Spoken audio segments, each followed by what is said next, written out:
Hi guys, welcome back. Today a completely other setting because I am making a mini series about dehydrating your own backpacking meals. And this will be a mini series that contains two videos. One about dehydrating backpacking meals for Ravi and one about dehydrating your own backpacking meals for myself. And today I'm starting with the video for Ravi. And today I will be making two different kinds of recipes. I will make one recipe that's based on chicken and rice, and I will make one recipe that's been based on quinoa and salmon.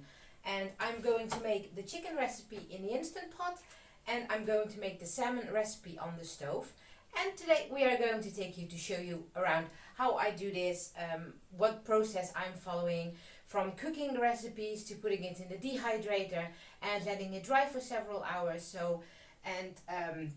It becomes, of course, the dehydrated meal that we always take on our backpacking trip, so very lightweight and easy to pack. And after that I show you the result, how it turned out, at least for the video for Ravi. My own recipes I will be testing a few videos later, but Ravi's one I will complete totally in this video, from making the recipe until Ravi eating his meal. So the reason that I decided to do this is that I got several questions about dehydrating your own backpacking meals, so therefore this series. I hope that you enjoy it. If you would like to know anything, please let me know in the comments down below. So for the chicken recipe, I'm using the following ingredients. Of course, the chicken that I showed before and the rice. And I'm also using a mix of vegetables. This is just a mix that I got on hand right now. But you can mix the vegetables in every kind of combination that you prefer, that your dog likes. So it's not a veggie mix that you have to stick to, but always be aware of the fact that not every vegetable is suitable for dogs. So if you're making a recipe like this and you're trying other vegetables, make sure that they are not poisonous for your dog. Then you can make use of any combination that you like. I'm also using an apple because apples have a special, I don't know exactly how to explain that in English, but it does something with some ingredients of vegetables and everything, breaks it down in the liver, and that is a healthy thing to add. I will include a sheet right now so that you can see exactly what an apple does, because I find that a little bit hard to explain in English. I'm also adding some sweet potato, and I'm also cooking up some pumpkin. And I'm cooking these separately because if I will put them in the Instant Pot, they completely disappear and they add a lot of fiber. So therefore, that's the vegetable that I cook separately. And this is the vegetable mix that I'm using in this recipe. It includes spinach, green beans, broccoli and carrots. So that's the mix that I'm going to use. I'm going to put the vegetables in my Instant Pot already because I have nothing to do with that anymore, because they are already pre-cut, they are frozen. Obviously you can use fresh as well. And then I'm going to chop up the chicken, the apple and the sweet potato.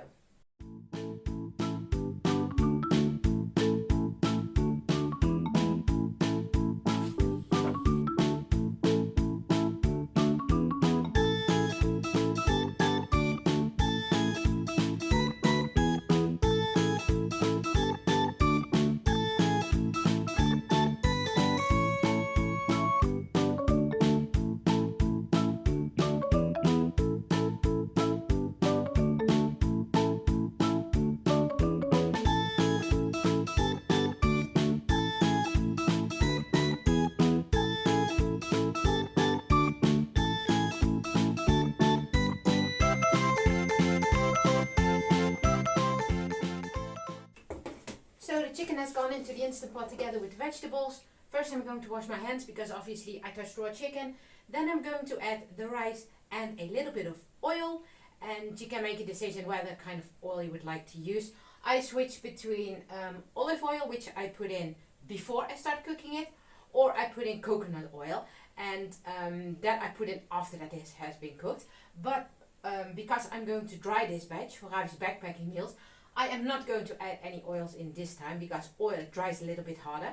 So therefore, without the oil today. So what I will have to add now is rice and a cup of water, because otherwise my Instant Pot will give the signal that it's going to burn. So therefore you always have to add a little bit of liquid. So where did I leave my rice? Here it is. I'm going to add around 1 cup of rice.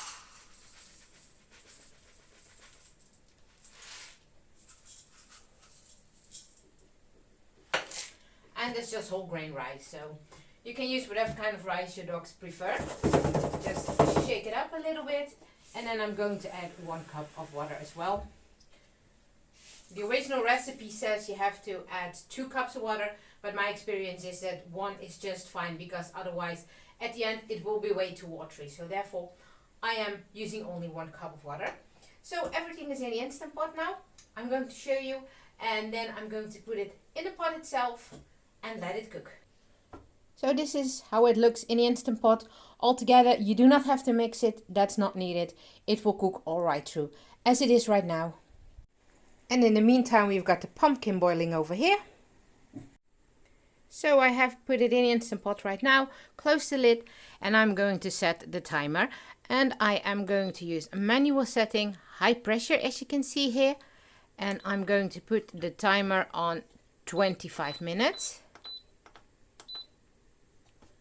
And then it will start cooking. So the chicken recipe is in the Instant Pot. I don't have to worry about that, because the Instant Pot does all the work for me. The pumpkin has been cooked as well in the meantime. And now I'm going to continue with the salmon recipe. And therefore I'm going to use 1 piece of salmon, a cup of broccoli, and I'm going to need 1 cup of cooked quinoa. So as quinoa doubles in size while it cooks, I'm going to use about half a cup of uncooked quinoa. There we go. And all these 3 ingredients, as you can see, this is a very simple recipe, way less ingredients than a chicken recipe has. But this is all going to be cooked on the stove, so no Instant Pot or oven or anything needed. I'm going to cook the quinoa, the broccoli and the salmon, and after that I will be back again. So all the ingredients for the salmon recipe are cooked. I'm now making it as dry as possible, because not only fat doesn't dry very well, when your ingredients are very wet, that also doesn't dry that quickly. So make sure that everything is as dry as you get. And the next step for the salmon recipe is to make everything as fine as possible. The quinoa I have already here, it's cooked.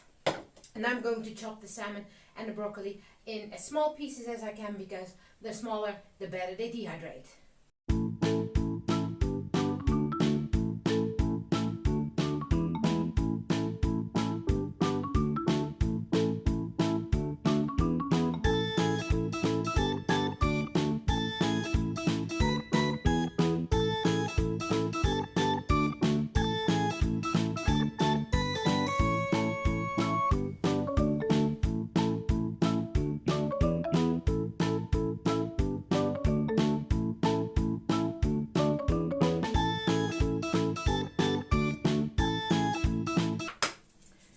Everything is mixed together. Now it's time to put it in the dehydrator. So for the dehydrator I need the following things, and that are my dehydrated trays, and I'm using baking sheets. You also have got special sheets for on those trays, but I haven't been able to find them yet. So therefore I'm using just plain baking sheets. They work fine, and I make sure that they fit to the sheet.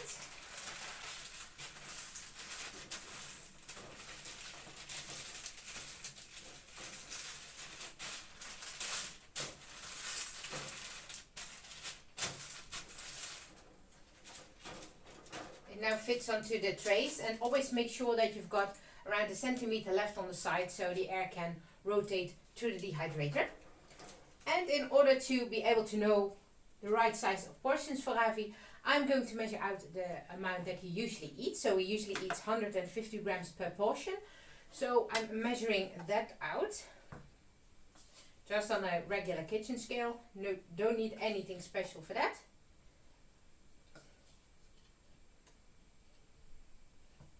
A little bit too much. And then I've got 1 portion, and that's what I'm going to put on the tray. This is size, so you've got a better view on it. And then you make sure that you divide it over the tray, and use the whole space of your tray, and so that it does not all clump together. If you see that there are any pieces of salmon that are really big, this one for example, you just make it even smaller.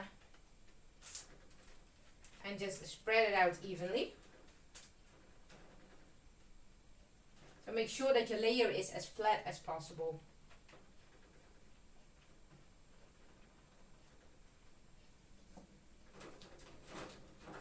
So here I have one portion, and that I'm going to set aside. And this is how it should look on your dehydrated tray. Just nicely spread it and divide it over the whole tray, as you can see, so that it has enough space in between for the air to go through, as you can see here, all those spots in between. And that gives it the best way and the best opportunity to dry as good as it can be. And in case of any leftovers, make your doggy happy.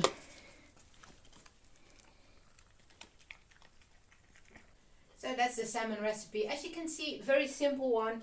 And as you could also see by the leftovers, Ravi really loves it. I'm not a quinoa fan, but Ravi is even more. He's standing here behind me all the time.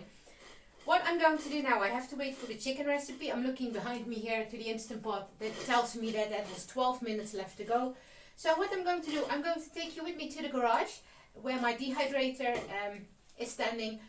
And then I'm going to put those 2 meals in already. And then we get back to complete the chicken recipe. Right here you can see my dehydrator. It's one by the brand of Handy.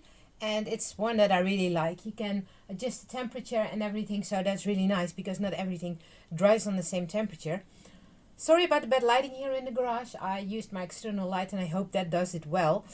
I'm going to put the food in right now and then that will dry for a few hours.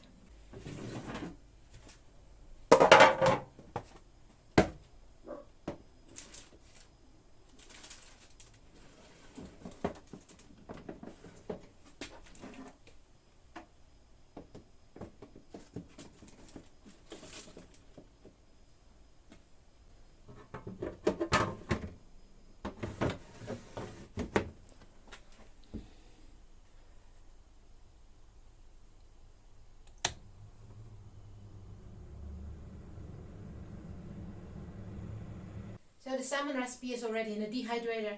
As you can see, I set the setting for the temperature on 70 degrees. That's what I mainly use for drying.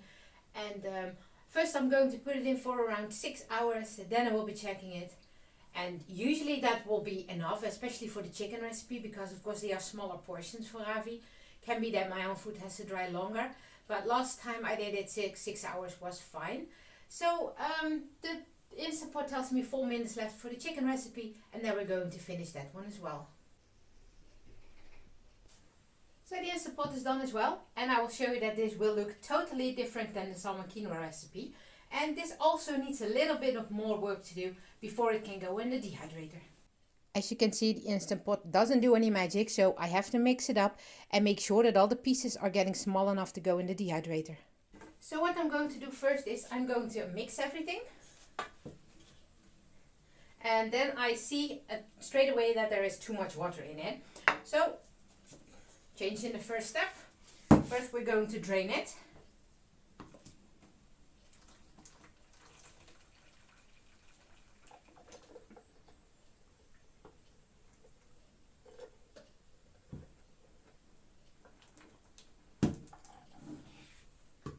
A little bit of water doesn't matter, but don't leave it too wet because otherwise it will not dry. So then I mix it all together. And when everything comes loose from each other, I'm going to use a magic tool. It's this one.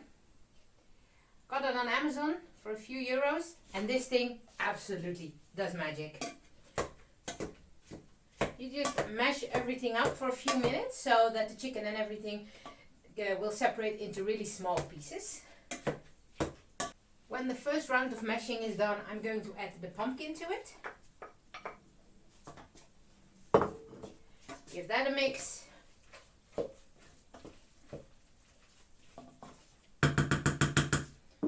And then we mash it up for a minute longer.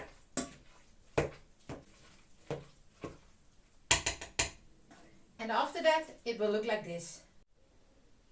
As you can see now, everything is divided into really small pieces. So that makes it way more easier to dry. So let's give it a last round of mashing. And then let's divide it onto the trays as well. So now I'm going to do the same as with the salmon recipe, divide it into portions of 150 grams and spread it out on the dehydrator trays, which again I have laid out with parchment paper. That's the right name, right? I just call it baking sheets. Parchment paper, baking sheets, you know what I mean, right? So 150 grams. Can be a little bit more because of course we also eat more when we're out on the trail. So definitely feed your dog a little bit more. That's not a problem at all.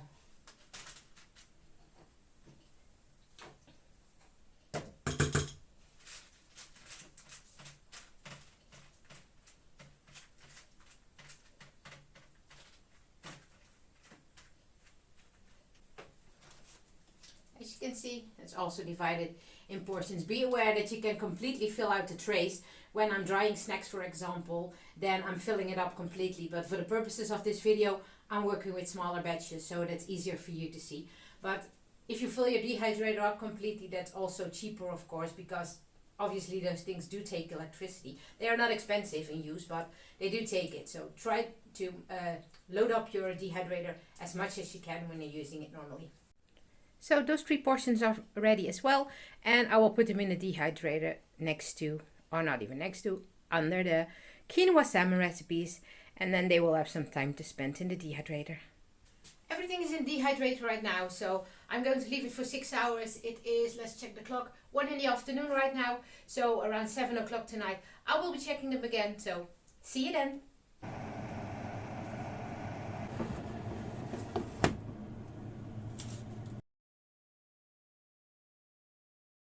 It turned out that today the dehydrator needed a little bit more time. It wasn't finished yet at 7 o'clock, so I gave it 2 extra hours. Now it's 9 o'clock and everything is ready. So I'm going to show you how it looks. Here on the left you can see the chicken trays, and here on the right you can see the quinoa and salmon trays. So everything is really nice and dry right now. I will go in a little bit closer. So you can see that all the pieces have really dehydrated, especially as you can see the broccoli. There's not much left of the broccoli, and here as you can see there's not much left of the vegetables as well. Well, of course the vegetables are still there, but because they are so dry at the moment you can't see them. So next step in the process of preparing the meals.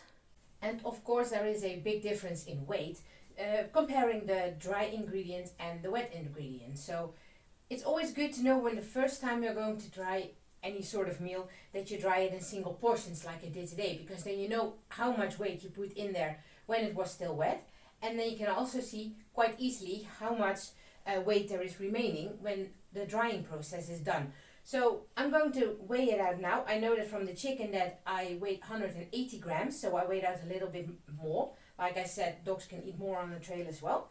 So I'm going to see what has been remained of that.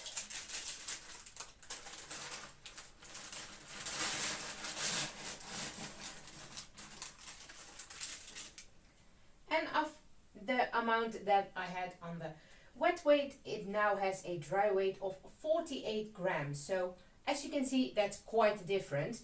And also that makes a big difference in your backpack, whether you have to take several portions of 180 grams or you're taking several portions of 48 grams. So that's a great difference as well. What the next step is that I'm going to do is I'm going to break it up, because as you can see, sometimes it dries in some bigger pieces. So I'm going to crumble everything so that it becomes all smaller. It will rehydrate easier like this, and it packs easier.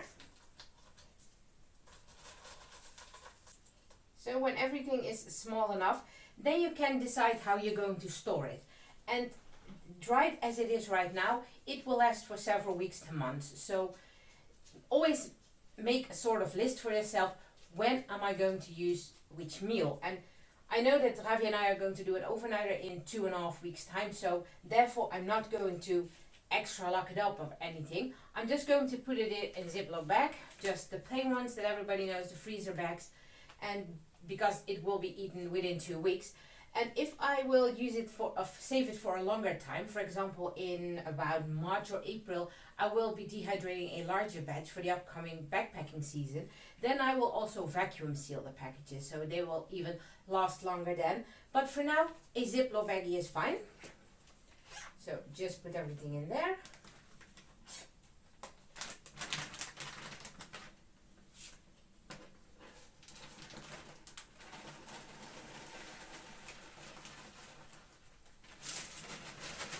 Take it down to the bottom, squeeze all the air out, seal it up, and you've got a nice portion of food. So this is Ravi's first dehydrated backpacking meal that I've dehydrated this season. So now I'm going to do the same with the salmon recipe. I'm also going to weigh it out. When I put it in a dehydrator, this had a weight of 150 grams. So let's see what's remain of that.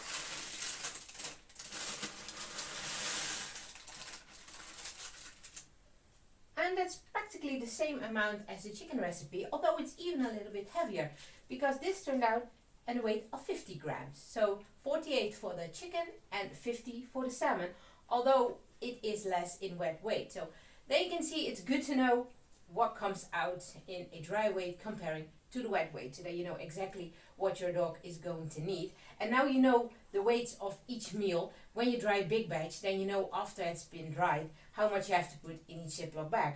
So you don't have to really crumble this one up, because of course quinoa is already very small by itself. So another Ziploc as well, and put that in. That doesn't go as easy as the chicken.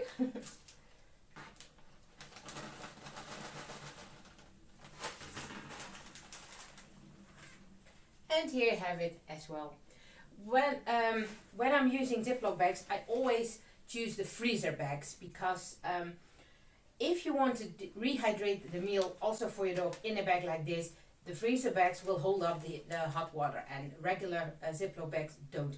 What I do, I have a special foldable bowl for Ravi, which I cover with a plastic lid, and I let it rehydrate in a cozy, just like I do with my own food. I will show you that combination as well. So this is the combination that I'm going to use for Ravi this year. First, I have an X bowl by Sea to Summit. As you can see, it collapses down, and like this it forms a nice bowl. I'll cover that with one of the silicones stretchable covers that goes over it, and when it has been covered, I'm going to put it in a cozy. And you maybe have seen my cozy in my birthday hack video. I also got a special one for Ravi, which have all little doggies on it that are camping. They are in the caravan. So I thought this was a good one for Ravi. And then when the food's in there, I'll put it in here. And then I put it next to my cozy, and they both will be rehydrating for about 20 minutes. The amount of water you're adding to these homemade backpacking meals is, I roughly cover it. So when it's roughly covered, about half a centimeter to a centimeter, depending on which kind of meal it is and how watery or soupy you would like to have it, or how firm you would like to have it. So that's a little bit of trial and error to see what works and what doesn't. And then after 20 minutes, Ravi is ready to eat. I will blend in some photos now about how the food looks from a close-up when it has been dehydrated.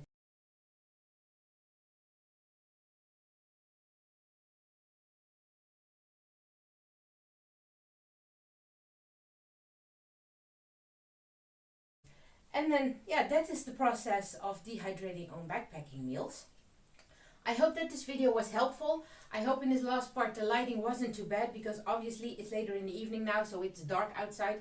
So I see my camera flickering around a little bit. So I hope that wasn't too annoying. I also hope that this video was helpful to you. I will also record a video later this week about dehydrating my own meals. Of course, I will film that for you as well and make a video about it. And like I said in the beginning of this video, if you would like to know anything about this dehydrating process or equipment that you need, let me know in the comments down below, or write me an email and we will be happy to help you. For now, I would like to say thank you for taking your time to watch this video. Enjoy the outdoors, and we will catch you on the next trail. Goodbye!